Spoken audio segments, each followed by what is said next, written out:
Well, you've mentioned the offensive line fairly consistently right there with that answer, which does bring me to the next true or false question. We know the name Creed Humphrey. The other names, Matt, I'm sure you could name some of the other players along the offensive line, but they're not as well known as that 2017 group was, as I have mentioned previously on this podcast. When we look at the starting five, we look at what Oklahoma is returning, we're looking at the potential there. This offensive line will be better than the one Oklahoma fielded in 2017. True or false? False. I mean, there's just. I mean, I'm sorry. It's going to be good, and there's talent there. There's NFL talent there, and I think across the board there's going to be NFL talent on that line. But here's the thing about that 2017 line. You've already mentioned like Cody Ford, and you mentioned Orlando Brown.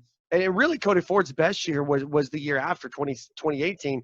But those guys just played with a degree of nastiness across the board. Right now, if I'm going to ask you who's the nastiest player on that offensive line, what are you going to say? Creed Humphrey. Exactly. And I do believe he sets the tone, much right. like an Orlando Brown did. But you know that you're going to get nasty from Creed Humphrey. Can you confidently say any of the other four guys are going to play at that same degree of nasty?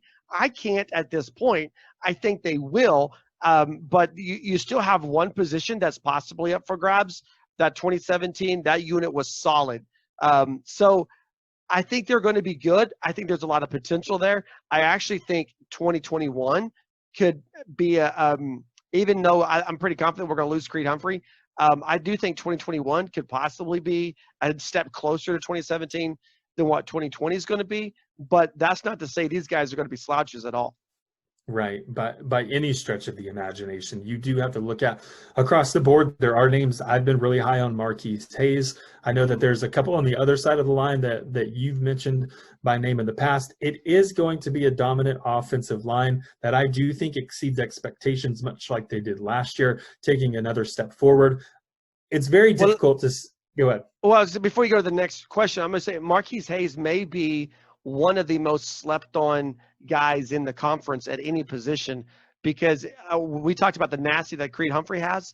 The next guy I think would be Marquise Hayes to develop that. He's going to be he's going to have first round draft pick potential, and there's going to be a lot of people talking about him as we hit late November into December when Oklahoma hits that final game against Baylor. There will be a lot more people talking about Marquise Hayes than there are right now on September 3rd when we're recording this. Right, and his name is starting to get some mentions. It's just not being listed next to the likes of those who are on the all Big 12 conference teams. He'll get there eventually, and I believe it'll be by the end of the season. Matt, I did want to ask you a hard question.